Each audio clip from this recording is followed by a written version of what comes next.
All right, what's going on, everyone? Welcome back into another live edition of the Patriots Beat Podcast here on the CLNS Media Network, presented by our wonderful friends over at Prize Picks. It's Brian Hines, back as always with Alex Barth, and we've made it to the dead period of the NFL offseason here. Minicamp is officially over. OTA is over. That whole offseason program over. Patriots on break until late July there in training camp. So we're going to kick it over to you guys. Our first show since the conclusion of minicamp. Well, we did our full minicamp recap, but here we are now. So anything that's on your guys' mind from stuff we've talked about, OTAs, minicamp, from the offseason, looking ahead to training camp, throw any questions you have in the chat. Of course, we'll end with what should be a doozy of a Boston Sports Minute to talk about Rafael Devers there yesterday, but we will start with some Patriots. So again, anything you have in the chat, Barth. I will start with this one that I have for you because little newsworthy. It's since our last show, we got word that the Patriots are unveiling that Tom Brady statue August 8th, preseason opener. The Commanders were getting that 12-foot tall Brady statue. If you were in charge, do you have one moment or picture or whatever that you're modeling your Tom Brady statue after if you were put in charge of this project? Probably, I don't know that there's a specific moment. Probably the fist pump. And there's a couple, and they're all a little different. But one of those, there's also the let's go pose. Like the let's go pose would be cool. There's been so many bad statues, and I feel like that's one that's probably a little tougher to capture in that medium, right? Definitely something a little more still, or just him like, dropping back to pass. That's an obvious one. So just something that's not hard, something that's not easy to screw up. That's where I would go. It's going to be good. Just I'd play it safe. No need to take any unnecessary risks or get too creative here. Yeah, I would like the fist bump. I always come back to two, like after the first Super Bowl, the pose where he has both hands on his head. I think that would be a good one, and that'd be a good one. Yeah, that one should be fairly easy, not to mess up. But lots of moments to pick from there. Obviously, someone said the snowball spike in the end zone. Yeah, that seems like it could be a tough one. Then again, actually, that limits the face. So facial features seem to be the issue.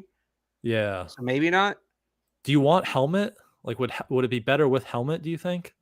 Or no helmet? I think it depends. I'd probably lean helmet, but yeah, I don't know. Because again, that limits the facial, are you going to screw up his face or something like that? Yeah. I don't know how hard. I figure it can't be that hard to put the helmet on it. So. Right. But we'll see what they will decide. Again, they're August 8th before the preseason opener against the Commanders. It'll be right outside of the Lighthouse, right outside of the Pro Shop in that area. So hopefully it's good. And they've picked some good pose to get to. But let's get back to the current Patriots here. We have some questions coming in. Again, anything on your guys' mind, throw it in the chat. We will start with the wide receivers, but a little different. Are there any wide receivers or just players in general, actually, that might be cut that you think the Patriots should sign? It's kind of hard to predict who's going to be released around the league. So I guess, unless you have anyone off the top of your head, is there any more position that you are looking for that they could use some additional depth there, maybe going into training camp or late in training camp? Guard, certainly. I don't know that, it's a crowded enough room at wide receiver. Now, crowded doesn't mean good, but crowded means crowded. And the kind of player you're going to get who's cut is likely just mixing into that group and not elevating above it. And I don't necessarily see the point in making a move like that because he's already going to come in behind. At other positions, guard, I don't know if you're going to find a starting guard. Can you find like a veteran presence to maybe replace Wes Schweitzer in that battle? That seems like a possibility. And then linebacker and safety just for depth. Yep. Especially, we'll see where Tavai's at and Mapu was limited. So those positions, but yeah, I don't think they need to add just another depth wide receiver, right? Like they have 12 of these guys. You're already looking at that bubble that consists of, Kayshon Boutte, Kendrick Bourne, Efton Chisholm, Jalen Polk. Like, I don't think you need another one of those bodies. If there's a clear upgrade available, I don't think we really talked much, and I don't think Terry McLaurin's going to get moved, but would that be a move you'd be interested more in trying to go out and acquire Terry McLaurin, or even one of those, there's a lot of edge rushers that are out there that want new contracts, maybe one of those holdout guys in that department. Yeah, but those guys aren't getting moved. Yeah. You don't have hope for any of them? I don't think Terry McLaurin's going to get moved. That would be so weird for the Commanders, but like TJ Watt, not Trey particularly. Hendrickson. Yeah. I don't think so. Even Trey Hendrickson, it feels like he might go back to the Bengals. Wasn't there a report yesterday that they reopened negotiations or something along those lines? But it's the Bengals. Yeah. They can't even sign their first round pick. So we will see with that. Any you paying attention to the UFL? Any of those guys stand out to you? A couple of the quarterbacks, Jordan Ta'amu and Bryce Perkins. Now, they're not necessarily McDaniels fits, but if they're worried about Ben Wildridge and, want a better third quarterback, even if it's somebody on the practice squad, maybe one of those guys gets a look. Yep.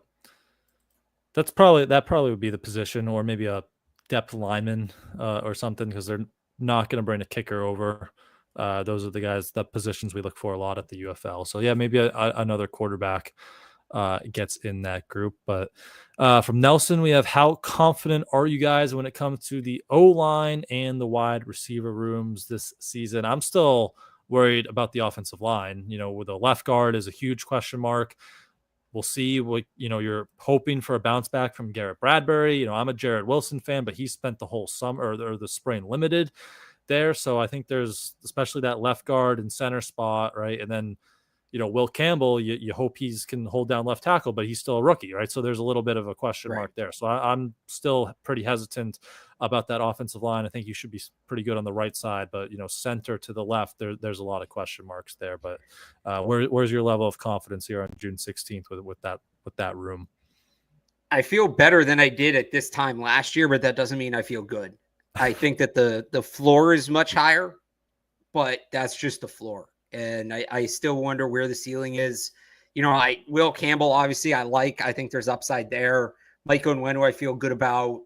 Morgan Moses, we'll see. I don't think he'll be a disaster. He might not be good, but I think there's a baseline with him. And then it just comes down to who's in there at left guard and center. So still a lot of unknowns, but it's not the same kind. Like last year, we really didn't know. This year, we outside of left guard, we know who's in those spots. We may just don't know to what caliber they're going to play.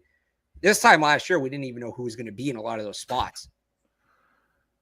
We didn't even know halfway through training camp. We didn't know week to week, honestly. There were days when we would get out there and be like, wonder what the offensive line configuration is going to look like today. Where's everyone going to be? So yeah, definitely more confident at this point. Kind of feel the same way about the wide receiver room. Like, you know, you have Diggs in there. Guys like Pop Douglas had a really good spring in a new offense. So you feel more confident about the wide receiver room than this time last year, but still, like, you're not completely confident. There still needs some things that need to go the right way there to shake out there. But that is that one. Any individual new coach that you have been impressed with through the spring so far? That's a good question. I would say, credit to Zach Kerr for just taking over the defense. Yeah. Right. And things seem to go pretty smoothly there.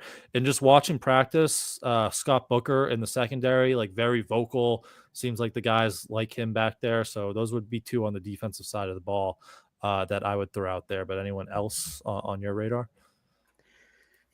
Yeah, I honestly, Doug Marrone, just again, to go back to what we said, the operation feels much smoother. I didn't think Scott Peters was a bad coach. I think he was put in a really bad situation, but the one thing I really didn't like about Peters, and maybe this was coming from Alex Van Pelt, or maybe this was coming from Gerard Mayo, whoever, I hated the emphasis on cross-training. That never made sense to me. I get why it's important to an extent. It seemed like their main focus, which way too many guys spent too much time working at positions that they realistically were not going to play. And it's been very rigid this year up front. And I think they're only working guys. The only guys we've seen move around a ton are Caden Wallace and Jack Connolly. And it makes sense for both of those guys to be playing a bunch of different positions. So I like the way that he's gone about that. Yeah, I agree. When you have the questions right now, like find some positions that work for these guys. And, those reserves that are bouncing around a little bit, but you want those guys to have that versatility. And that's kind of their path on the roster, right? When you talk about a guy like Jack Conley, 4-position versatility, that's going to be big for him to get on the roster. So Marone in there is a good one as well. Under or over 2.5 Josh McDaniels flea flickers. Over. That what, over. the first game? Easily over. I was thinking the other day, because NFL posted it was like Julian Edelman quarterback highlights. I was thinking over or under half Drake Maye receptions this year. What would you have for that? What was it? What was the number? Over under half Drake Maye receptions this year. So he would need one catch. You think he'll get one catch? Over. You're going more? Okay, because they had the Brady throwback. They even had one to Cam in that year. He also just seems like the kind of guy that would have one batted down and catch it himself. That feels true too. That would be a Drake Maye reckless play, or not reckless, but one of those out of structure plays. So I like that. Let's see what else we got in here. What bottom of the depth chart roster? I think that's supposed to mean battle. Are you most excited by he has Isaiah Bolden versus Marcellus Dial. That's definitely on the radar there for maybe cornerback 5 duties, some versatility with both of those guys, some special teams ability. But is there a bottom of the probably not bottom of the depth chart, but that bubble area? Is there a roster spot that you are excited to watch during training camp? I mean, roster spot, cornerback battle will be good. I think, I always like those at-large roster spots. So it's not necessarily a position, but Lan Larison versus C.J. Dupree versus Kendrick Bourne, Kayshon Boutte, Anthony Jennings could be in there. Versus Anthony Jennings versus Del Pettis, Marcus Epps, Marte Mapu, right? There's a lot of them. Who's just going to look so invaluable that, all right, we wanted 3 running backs. We kept 3 running backs. But this 4th back, right, in the case of Lan Larison, just using this as an example, this guy's just a damn good football player. We got to have him on the team. Anthony Jennings, right? This guy's just a damn good linebacker. We got to have him on the team. We maybe don't have a spot for him right now, but we don't want to let this guy out the door. That's my favorite part of camp is the bubble. So I don't know that it's like, depth chart. I think the most interesting ones are wide receiver, and then does a 3rd tight end make a case? But the bubble might be as big as it's been this year, as long as I've been covering the team, in terms of guys between different positions trying to prove who's worth a roster spot. Yeah, I definitely agree that it feels like a really big bubble. I did a roster projection. I think you did one too. And It was tough kind of narrowing down those last, 5-7 spots. Yeah. A lot of names in consideration, but yeah, if you're looking for more positions, definitely, that wide receiver room, just with the amount of bodies, are they going to keep 6, 7? Who gets those last couple spots? One of the harder rooms for me too was, safeties. Like they have a lot of talented safeties. We'll see, Marcus Epps was kind of limited throughout the spring. Can he make a push? We saw a lot of Jalen Hawkins. They have Craig Woodson. Did you have Del Pettis on? I did not. No. I didn't either. I had him as the 54th player. Yeah, he was he was one of the last ones off there, but didn't even get to him yet in that safety room. So a lot of players in that safety room. So that one will be interesting to watch there as well. But Drake over under 25 touchdown passes. I want to say under passes. I think they're going to run a ton inside the 5, and that includes him. Like total touchdowns, over. More, I think he's going to have quite a few rushing touchdowns. I think they're going to have a ton of, because this is how Josh McDaniels done it. So like you get in the 5, we're going to get the fullback back there. We're going to put our power back there. We're going to punch it in. So I think, there's not going to be a ton of 3-4 yard touchdown passes, I think, in this offense. It's not about Drake Maye. That's just how Josh McDaniels does it. Yeah. I think I'm right around I could see maybe 23-ish touchdown passes. Yeah, I think it's close. I think this number's about right. Yeah, total number over 25. Definitely. Yeah, all right. Over under 4.5 rushing touchdowns for Drake Maye. Ooh, that's a good one too. See, that one I'd go over on. I think it's be 5 or 6. So I'm under on the 25 passing, but I'm over on, 4.5 rushing. I might go over on 5.5 rushing. So the total would be around like 30. 30 would be great. I think probably high 20s, 27, 28, somewhere in there. Yeah, 30, if he really gets it rolling. Yep. All right.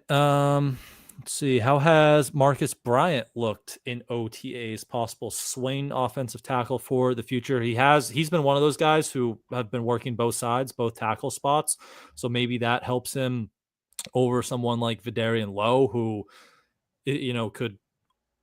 can survive that left tackle, and then he goes to right tackle, and it's a completely different story. So if they're looking for that Swain, maybe that is Marcus Bryant. Did you have? How'd your maybe we have to go through our roster projections on a show later this week, but how did you have that Swain offensive tackle spot looking, and did you have Marcus Bryant on?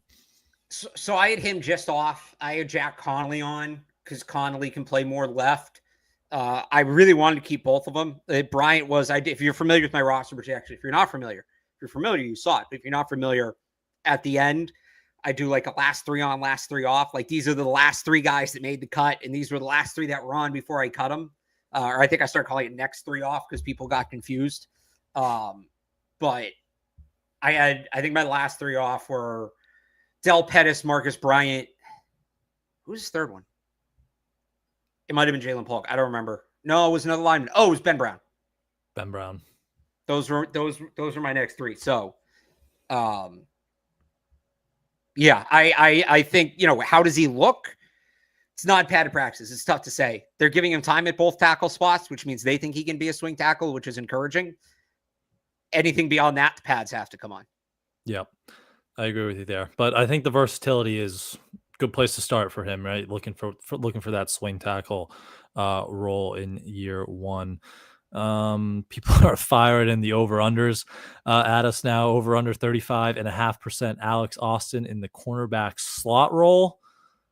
I might go under just because that's tough too. Over on the play time in total.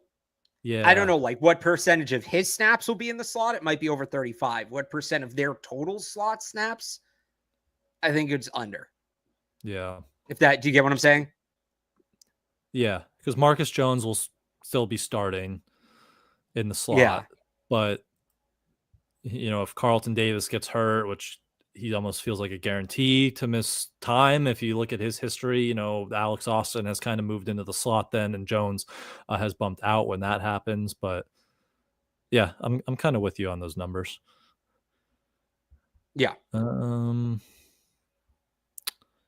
you think Javon Baker here gets claimed on waivers if he's cut, or can he make it to the practice squad if they even want him on the practice squad?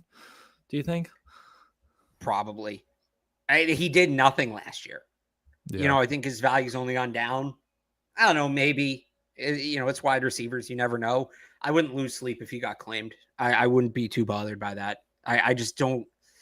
He's so inconsistent, and I don't think he's a particularly great fit stylistically in Josh McDaniels' offense. I just don't see the place for him here. Yep. I'm with you. Jalen Polk, I think, would definitely get claimed if he goes. Yeah, Polk would probably get claimed. Polk, to me, is more likely a maybe Foxborough flu guy.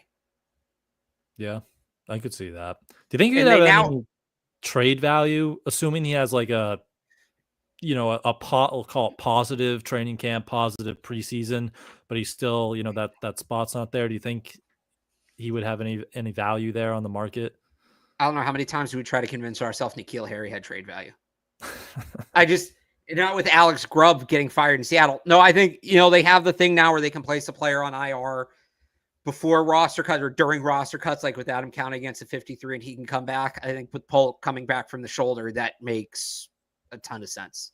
Yeah. That makes a ton of sense right now. There's still a long summer to go, but that makes a ton of sense. Yeah, I could see that shaking out. How has Travion Henderson caught the ball so far? Has his pass catching ability stood out to you at all through that offseason program? Fine. He had we had CLNS had the viral clip of him catching the ball off his back.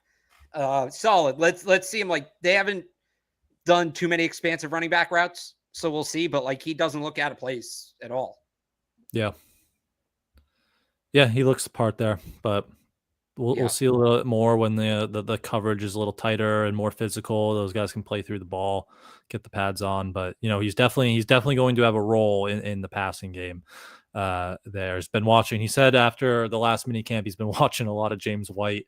So they got all the rookies in there. Chisholm's grinding Welker and Edelman film. Henderson's grinding James White film. So those guys will have their roles. You know what they're going to look like. So, but we'll see. Someone also asked about Kobe Minor. Did you have any thoughts on him from OTAs or minicamp there? He looks like it's a crowded cornerback room. He probably is on the outside looking in.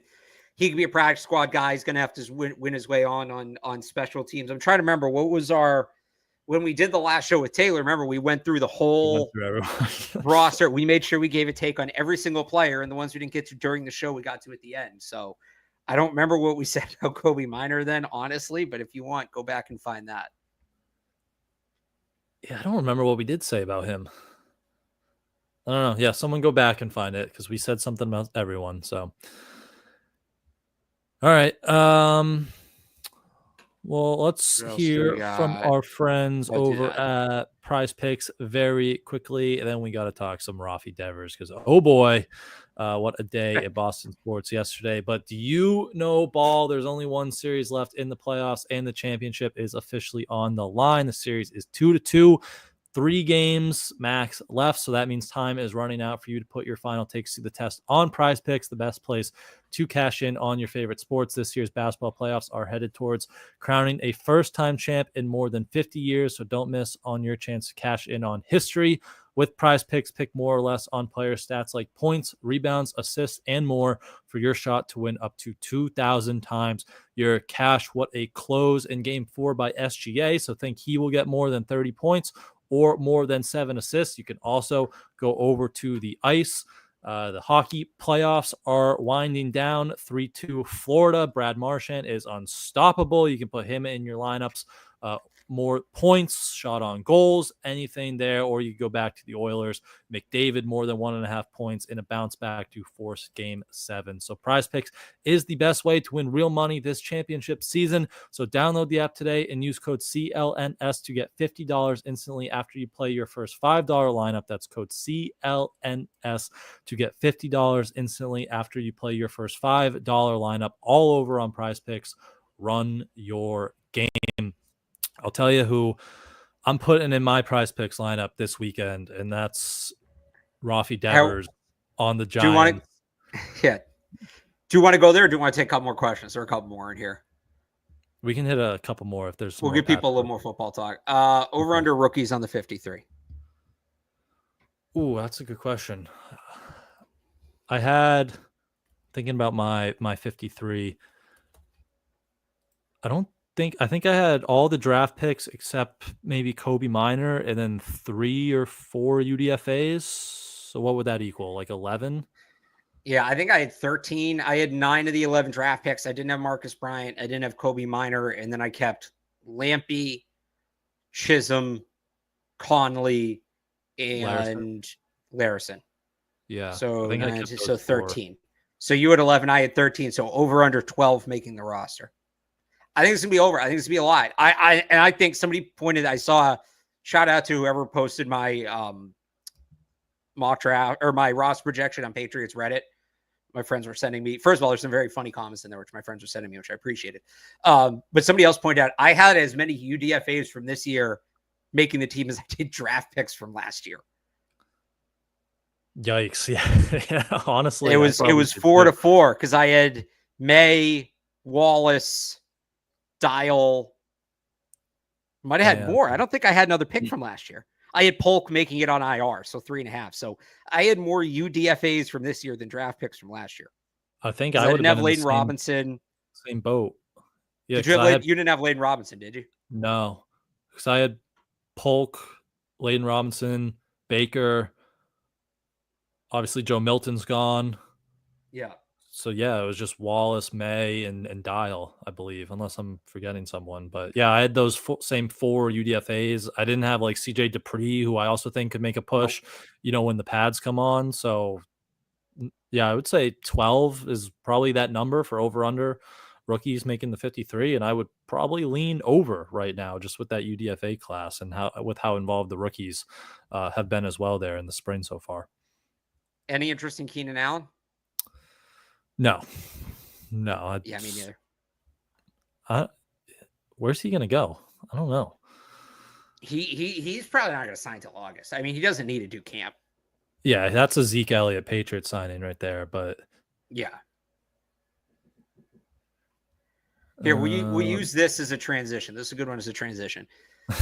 After the Devers trade and Tatum's injury, is Boston officially Drake Maye City now? So I was making this case before Devers got hurt.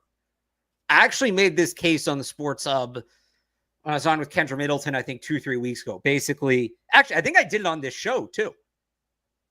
Tatum's hurt. So he's out of the picture for at least a year, right? Now, maybe when he comes back, he reclaims title, but he out of sight, out of mind. That's just how it works. No offense to him. Rafael Devers, everybody hated because he was being a dink. Right or wrong, they hated him. He wasn't going to be the face of the team. David Pasternak's probably the best Tatum out, definitely the best athlete, best pro athlete, but he's on a terrible team that's going to stay terrible. So it's kind of hard to be the face of the franchise when you do that. And then you have Drake Maye, who's on a team that seems like it's on an upward trajectory. I think it, we'll see what happens. I don't think it is officially Drake Maye City. I don't think Drake Maye is the face of Boston sports right now, June 16th. Is the door open for Drake Maye to become the face of Boston sports this fall? Absolutely, it is. He's got to run with that opportunity.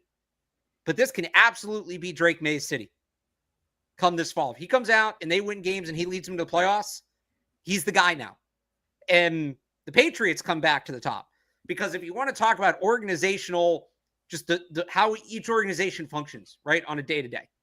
And I know there's some people still really worried about the Patriots operation, and I'm not saying the Patriots operation is perfect. The Red Sox, June Lee just put out, and I'm halfway through it, and we started doing the show, but like June Lee put out a piece. The Red Sox are at the bottom of that list, and I don't know that anybody's close right now in terms of organizational stability. The Bruins, Brian, how the Bruins doing in terms of organizational stability in day-to-day operations? Not great. Not great. Not great. The Celtics have been a very good operation. I don't think the Celtics operation is bad. But what's Bill Chisholm's prerogative? What is he going to do? How's he going to run the team? How's he going to operate? Is it going to be status quo? Are there going to be changes? What kinds of changes? Are they going to be in the front office? Is it going to be how they handle the budget and things like that? So they're kind of an unknown. And then you have the Patriots, who were at the bottom of the list probably as recently as January, but have since hired Mike Vrabel. It feels like they've kind of leveled out, right? It feels like the day-to-day operation is under control. Am I going too far with that one, Brian? You tell me. But like, if you had to trust one of the 4 teams to make a right decision right now, I understand that if I'd asked this 6 months ago, it would be a very different answer. Right now, you have to trust one of the 4 teams to make a right decision. Which one do you trust the most? I'd probably still trust Brad Stevens, but that ownership, GM's another story. Brad Stevens is the best GM. The cloud with the ownership and what path are they going to go down is a big question mark, right? So part of the reason, I guess this is a good way to sum up the difference, because Brad Stevens is still the best GM in Boston. Elliot Wolf might be second, but Brad Stevens is clearly the best GM in Boston. But part of the reason the Celtics are successful, we can probably change this to Boston Sports Minute now. Part of the reason I think Brad Stevens has been so successful is he's kind of had free reign to operate how he wants to operate. Is that still going to be the case with Bill Chisholm? Is he going to have as much freedom as he's had, or are there going to be more constraints or more requests from ownership? So that's where like the high is much higher for the Celtics. Brad Stevens is brilliant, and I do think they're going to do a good job. This is not me dumping on the Celtics. An ownership change inherently just creates some unknown. It does. So all things this means zilch in June. This means jack shit. But all things kind of coming up Patriots right now on a Boston sports scene scale. Like, we don't talk about this a ton. And this is me kind of putting on my Felger hat and getting really into the business side of things.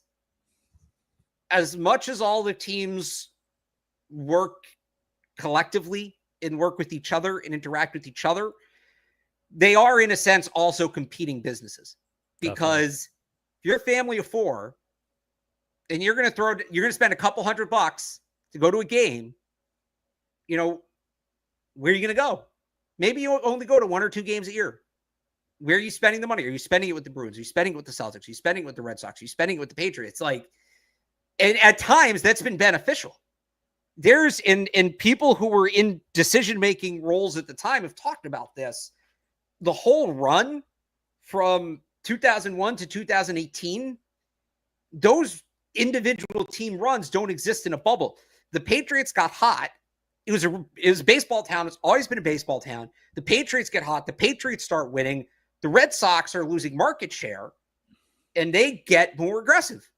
And then the Celtics load up. And then you have the Bruins who realize we're going to get left behind, and they pump all their resources into getting a title they run. So it can happen in a beneficial way.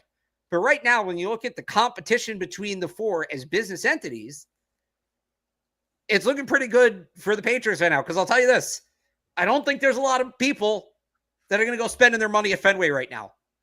I don't know how many people are spending their money on this Bruins team either, frankly.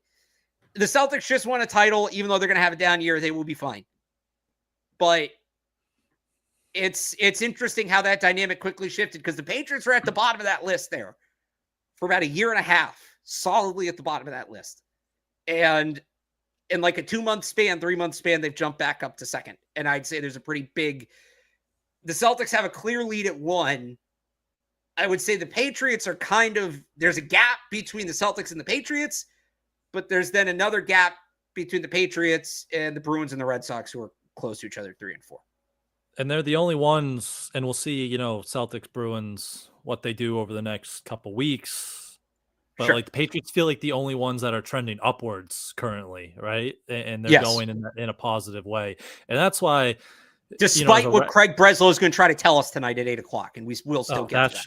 That should be a doozy. But that's why, with the Red Sox, like as a Red Sox fan, this was so disappointing, because I don't think I've been more locked on the Red Sox over the last week to 10 days than I've been since maybe that run in 2021, right? Like, I've been watching every game.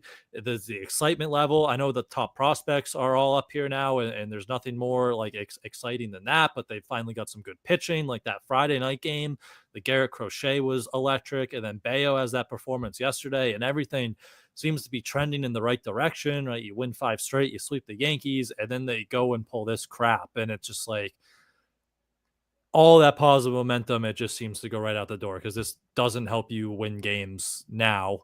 And that, they stress all this urgency in the offseason, but nothing they've done since has really been urgent. So that's why part of this was so frustrating with the Rafael Devers thing. And there was a lot of other reasons to be frustrated, but it felt like they were finally getting that positive momentum, and then they just pull this, and it's just opposite direction and goes against it all. Brian, they win that game yesterday, what feels like a week ago. And I looked at schedule. All right, what's coming up? West Coast trip. This is going to be great. They got momentum. This is fun. I'm in the minority on this. I'm a night person. I'm not a morning person. I love West Coast.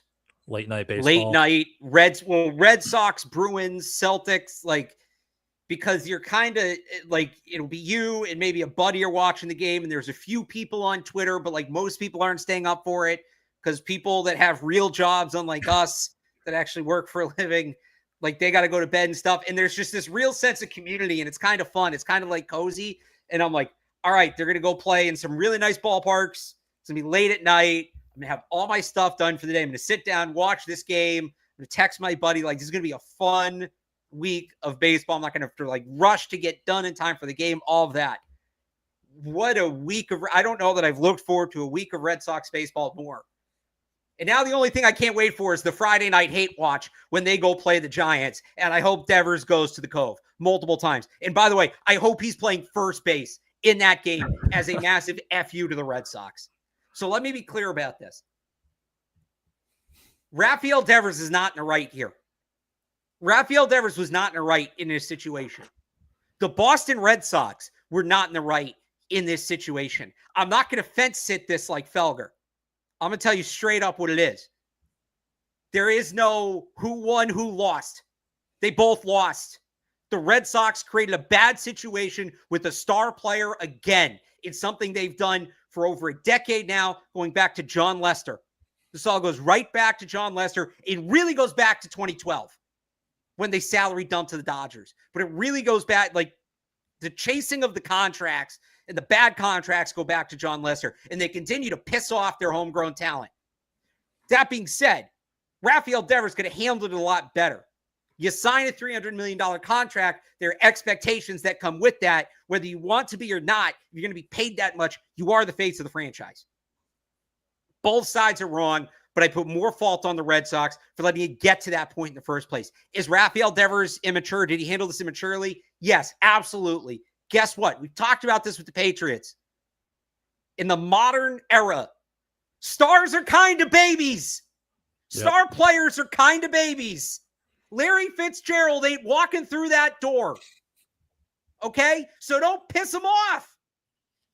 And once you piss him off, don't go back and piss him off again.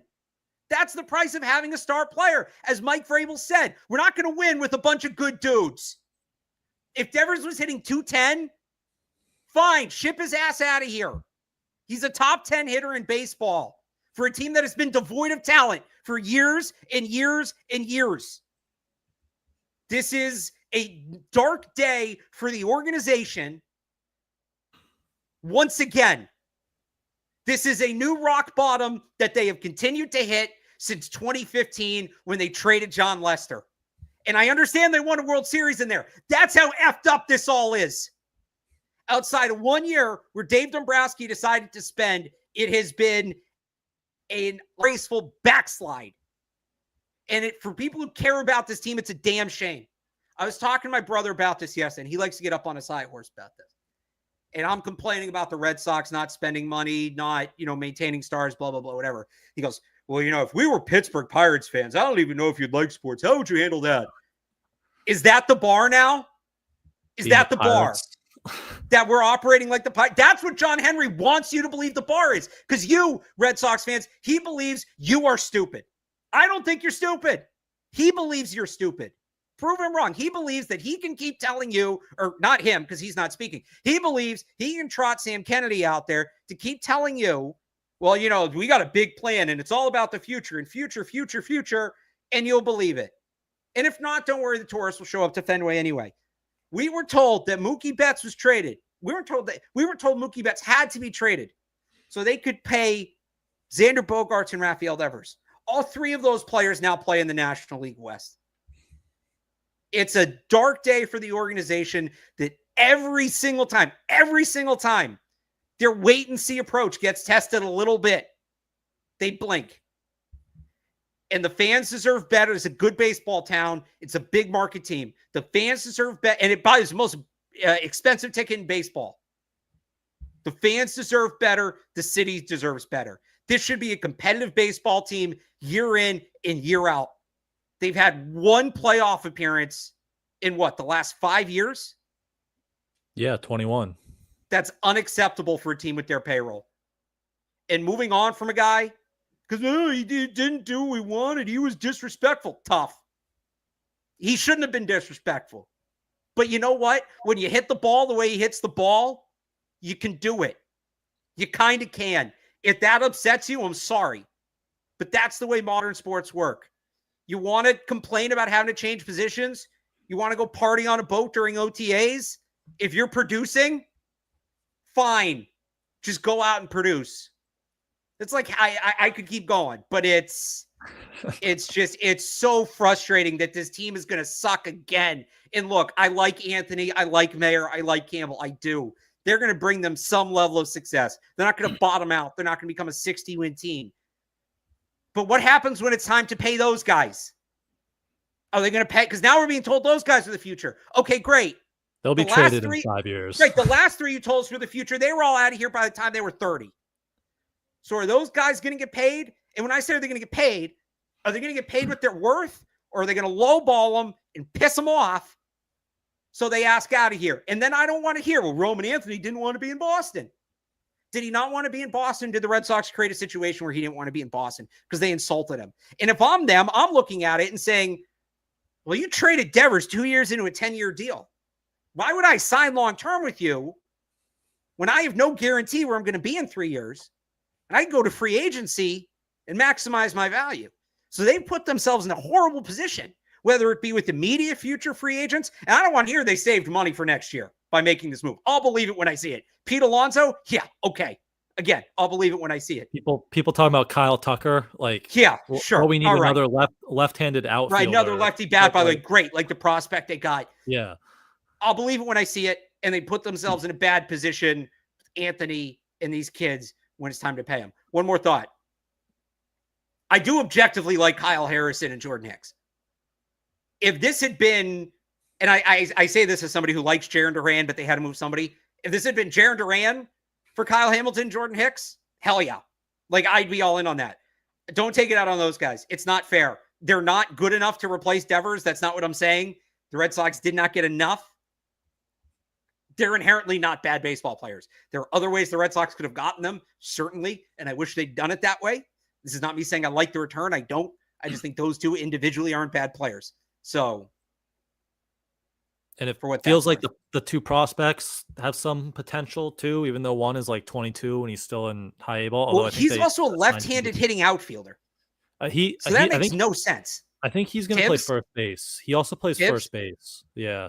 They should trade him. They too many lefty bats. They should trade him and get somebody who's more, like you said, he's 22. He should be major league ready, but they should flip him this offseason. And this one too, because I heard this on Sports Up today.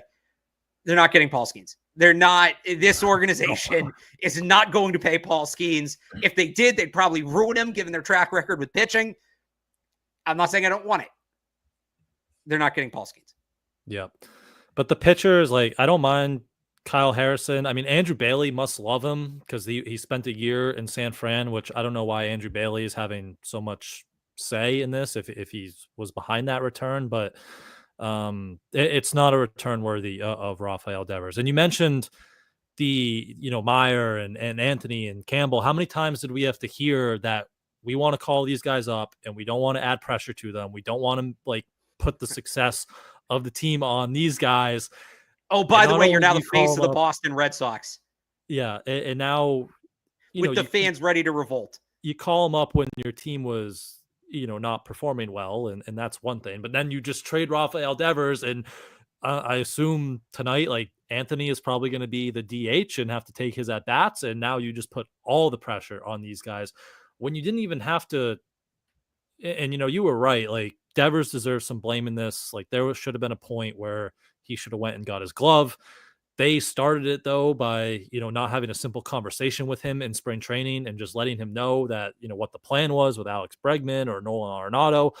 But, like, now you have these guys up. You have Toro and Romy Gonzalez, who are playing amazing at first base and third. Like, they're hitting the ball great.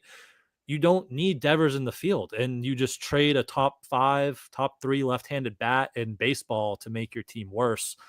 I don't get the timing of it. Actually, I do get the timing of it because they're on a 2-week road trip as far away from Fenway Park as possible, and they're not going to have to hear the fire Nico chants. Which trade is worse to you? Which trade's worse?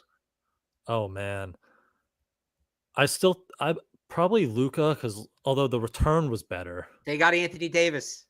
I know they still got Anthony Davis.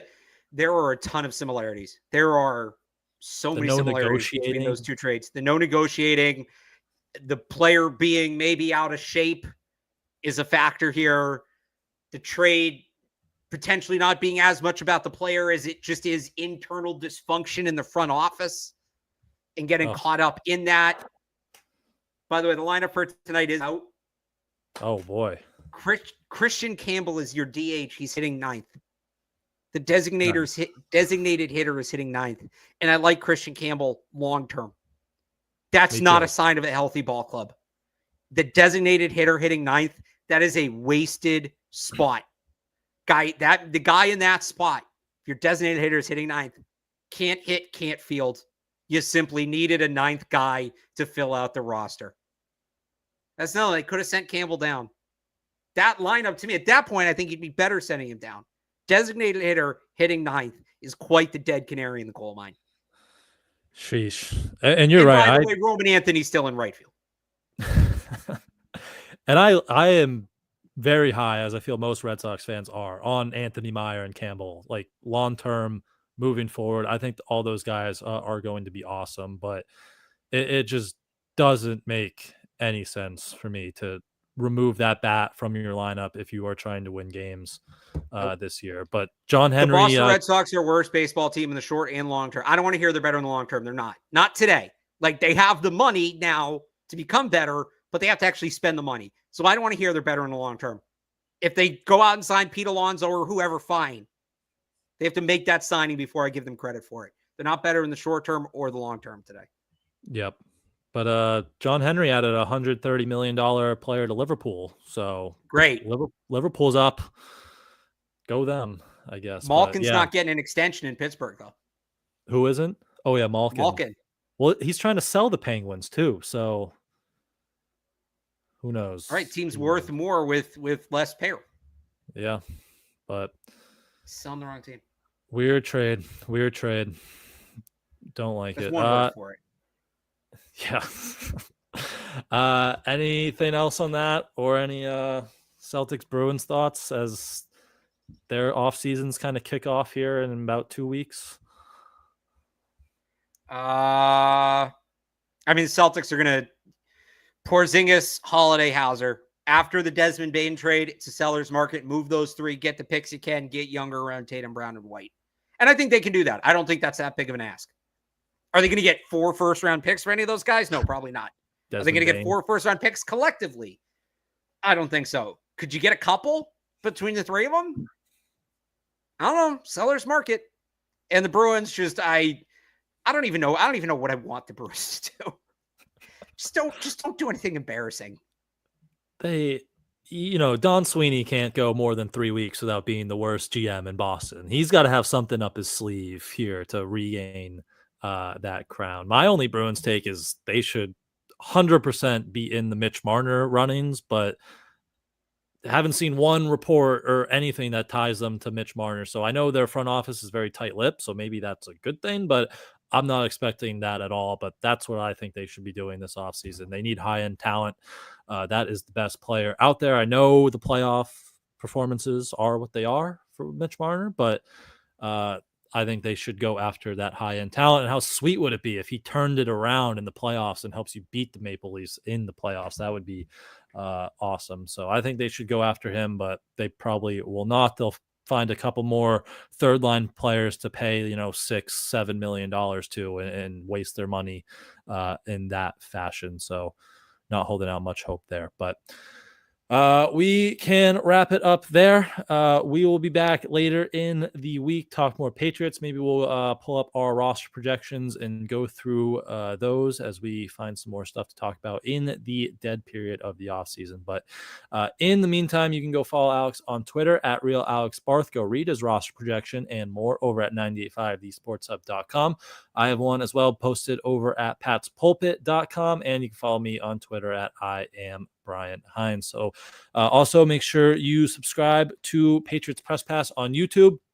Again, even though it is kind of the quiet portion, tons of Patriots content from everyone still coming out, and make sure you turn on your notifications so you are aware when we go live or any other new content is posted on there as well. So again, we'll be back later this week. Thanks for everyone for jumping in, asking your questions, and listening to our Boston sports rants and Devers rants there. And we will see you guys later this week.